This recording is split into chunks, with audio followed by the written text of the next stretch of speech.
आता पाहूयात सुपरफास्ट 50 बातम्या।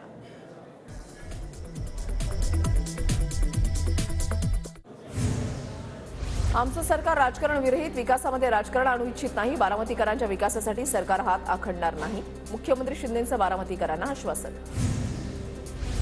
आम्ही राजकारणामध्ये काम करणारे कंत्राटी कामगार चांगलं काम केलं तरच पुन्हा कंत्राट मिळतं, नाहीतर जनता घरी बसवते। नमो महारोजगार मेळाव्यामध्ये फडणवीसांचं मिश्किल वक्तव्य।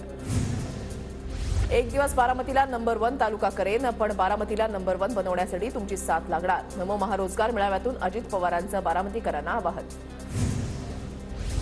राज्यामध्ये तरुणांसाठी रोजगार निर्मितीची गरज, रोजगार निर्मितीसाठी सरकारला आमची साथ राहील।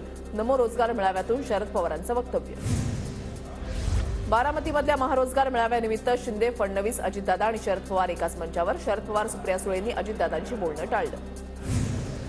बारामतीमध्ये पोलीस कर्मचाऱ्यांसाठी प्रशस्त वसाहतीचं ऑनलाईन लोकार्पण। मुख्यमंत्री, उपमुख्यमंत्र्यांच्या हस्ते पोलीस कर्मचाऱ्यांना सदनिकांच्या चाव्यांचं वाटप।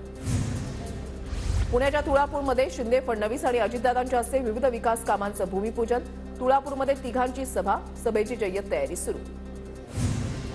सगळ्या पक्षांना संपवून भाजपला जिवंत राहायचं आहे का? रत्नागिरीची जागा सेनेची, आम्हीच लढवणार। रामदास कदम यांचं वक्तव्य। रत्नागिरी सिंधुदुर्ग लोकसभा जागेवरून कदमांचा भाजपवर निशाणा।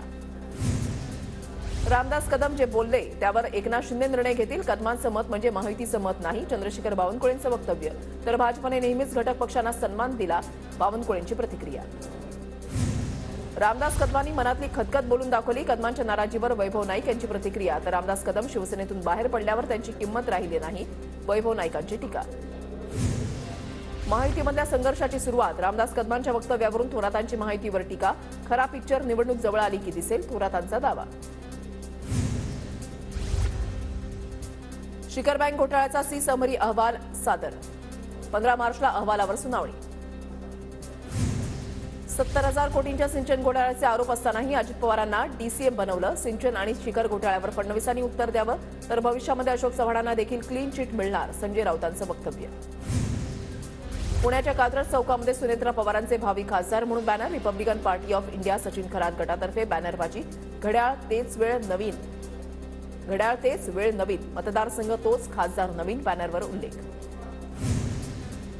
अजितदादांचे पुतणे युगेंद्र पवार सुप्रिया सुळेंचा प्रचार करणार। 5 आणि 6 तारखेला युगेंद्र पवार बारामती तालुका दौऱ्यावर। युगेंद्र पवार, शरद पवार आणि सुप्रिया सुळेंसाठी मैदानात। सुप्रिया सुळे बारामतीमधून 2 लाखांपेक्षा अधिक मतांनी निवडून येतील, संजय राऊतांचा विश्वास। तर सुप्रिया सुळेंच्या विरोधात कुणीही उभं राहिलं तर सुळेच जिंकणार, राऊतांचं वक्तव्य। बारामती, कोल्हापूर, पुणे सर्वच ठिकाणी भाजपच निवडून येणार, भाजप नेते चंद्रकांत पाटील यांचं विधान।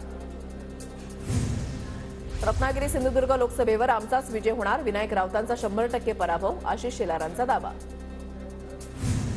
लोकसभा जागांसंदर्भात माहितीमध्ये रस्सीखेच, शिंदेगडाच्या रामटेक, धाराशिव, परभणी, संभाजीनगर, रत्नागिरी सिंधुदुर्गवर डोळा असल्याची चर्चा।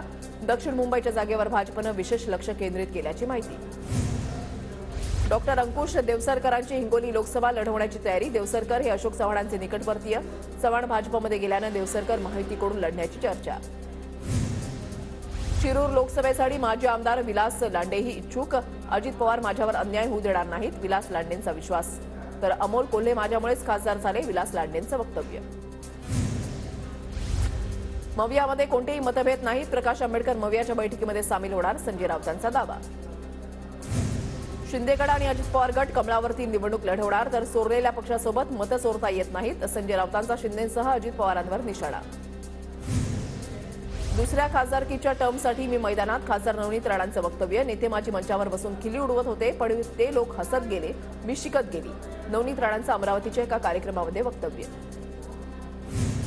आमदार निलेश लंकेंची ठाकरे गटाच्या शहर प्रमुखांनी भेट घेतली। अहमदनगरमध्ये लोकसभेच्या पार्श्वभूमीवर राजकीय घडामोडींना वेग, निलेश लंकेंनी मवियामध्ये येऊन लोकसभा निवडणूक लढवावी, ठाकरे गटाचे शहर प्रमुख संभाजी कदम यांची प्रतिक्रिया। शिंदेगडाचे आमदार संजय गायकवाडांवर कारवाईची टांगती तलवार, गायकवाडांवर पुन्हा एकदा गुन्हा दाखल। फार्म हाऊससाठी 1.5 एकर जमीन बळकावल्याप्रकरणी गायकवाडांसह 5 जणांवर गुन्हा दाखल। केंद्रीय मंत्री नितीन गडकरींची काँग्रेस अध्यक्ष मल्लिकार्जुन खरगेंसह जयराम रमेश यांना नोटीस। मुलाखतीमधील व्हिडिओ चुकीच्या पद्धतीने ट्विट करून बदनामी केल्याचा आरोप।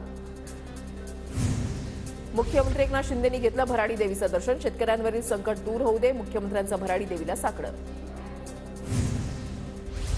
रत्नागिरीमधल्या प्रसिद्ध आंगणेवाडी जत्रेला सुरुवात. महाराष्ट्राच्या कानाकोपऱ्यातून लाखो भाविक भराडी देवीच्या दर्शनाला.